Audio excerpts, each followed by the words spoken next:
Frankenstein. The rumors are true.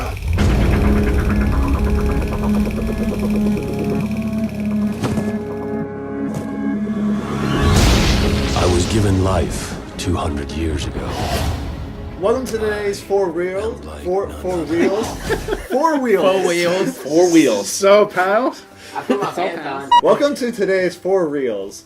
We will be talking about the hit blockbuster I, Frankenstein. No, but you couldn't even say that with a straight face. I personally think that it was an enjoyable film. Well, you have it here first, folks. This guy's an idiot. In all honesty, I thought the film, is it a great film? No. Is it a good film? No. Is it a film? Is it technically? Is it enjoyable though? I say it is enjoyable. I had a fun time at the films. What about you, Ryan? I disagree with you. You know what a better film is? My Beard is a better film than that. I'm leaning towards Beard myself. It was enjoyable only in so much as the people I watched it with are enjoyable people. I was talking about the people behind us.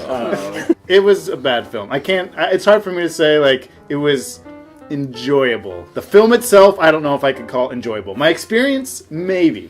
I mean, okay, for me, the most enjoyable thing about it was talking about it during the credits after it was over. It's based off a graphic novel, and it's supposed to be based off of, like, if the book had continued on, this is where it would happen. Right, it takes place in the same universe as Mary Shelley's book. That much we figured out. Same universe. Right. Now things have to be in the same universe. It makes a very steep jump in the beginning in that because I don't remember there being gargoyles or demons. Right, that's where Mary Shelley was taking that story. Yes. Gargoyles and demons. That was her the And it is hilarious because it literally goes the prologue, and it says exactly what happens in the book, and it's like, okay, this is the book. And immediately after the content Angels, of the book, demons. Demon attack! Like, not even 2 seconds. Like, alright.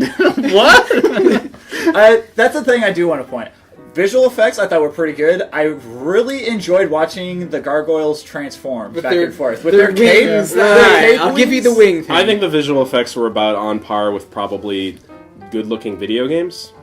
I don't know, and that's kind of how I felt about the movie, too. I really felt like I would rather be playing this than watching it. There were some kind of cool fight scenes and kind of cool ideas in the choreography, but mostly it's just a guy going around killing demons in the exact same manner, and it's like, well, this looks like God of War or something I would agree with that. I mean, there were some interesting plot elements that led me like, oh, this is sort of like a mystery. Like, what the mystery of why Aaron Eckhart decided to do this movie. Why him for Frankenstein? Yeah. I mean, they even describe him in the film, the juggernaut of the behemoth of Frankenstein. He's just a skinny white guy. I'm Aaron Eckhart. Usually fairly charming and, like, dramatic actor. Well, no, we need someone who's going to be really wooden and stiff. Right, no, his appeal is that he's charming. Even when he's Two-Face, Two-Face starts out as Harvey Dent. He's a nice guy that people like. You know, thank you for smoking. He's charming. Like, that is where, you know, someone... Yeah, exactly. I was thinking someone like Ron Perlman would be good at this. Not only because he looks like a Frankenstein monster, but even in Hellboy, he's kind of a charismatic, kind of like quip... I mean, ultimately, I think it's a moot point, because I don't care if you had, like, you know, Sir Laurence Olivier, which would have been interesting. They wouldn't have mattered. Whoever you got, because the rest of the film just was just, like, so cliche and bland. Like, they were little lines that were like...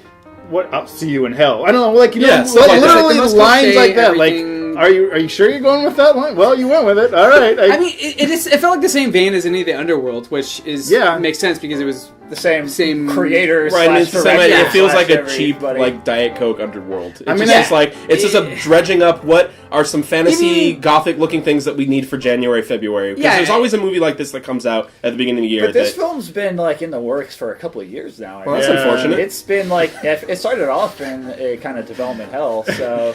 I don't know. Aaron Eckhart, I'd get into character, I think. You have method acting. To me, it's just like missed potential, right? They're just like, oh, okay, there's potential for concepts. an interesting Frankenstein in the modern world and what that means.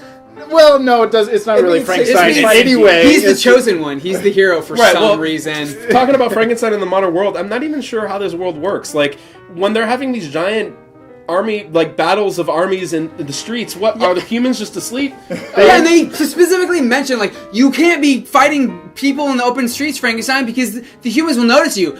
all-out war between angels in and the demons. second scene of the movie. Yeah. Where are they? They never say, because don't- the I don't- Frankenstein takes place in Europe, but then everyone's speaking English in the film, and they're supposed to be in the same Even city. even by the end of the movie, I'm asking myself that. And then in the finale, when they have the little pods where they're making all the other Frankensteins, there's these little like LCD screens on them that like count down to when they're going to be fully Frankenstein. Yeah. And did they design those 1,000 years ago when he came up with this plot? Yes. Like because they knew that the good guys were going to break in, and they're going to need to know how much time they have to defuse the Frankenstein pods, and how did they design those LCD You screens? could be a 1,000 master years? villain. You think like a master villain. Exactly. And you're asking yourself where they are in the movie the whole time. I was asking myself where I was Yeah. in the movie. Weren't you in the bathroom? Okay. I wish I was. So, on a scale of beard to 8 Frozen viewings, what would you give it? Freaking dang it. So sum up the movie, Chris. To sum up the movie. Sum up the movie? Sum up our thoughts of the So movie. what did we think of What the did movie? we Not think about the what movie? you thought of it. Well, I'm going to say it was generally positive. All in all, I think it's about... you guys honestly, I think, land where I land. You don't necessarily... Once again, I think you... Were you listening to what we were saying? You don't like it, but there was potential that was there. That, like most films like this, it just falls through. It's nothing. Yeah, I mean, there was potential in that they were rolling camera with actors in front of it. You never know what could happen.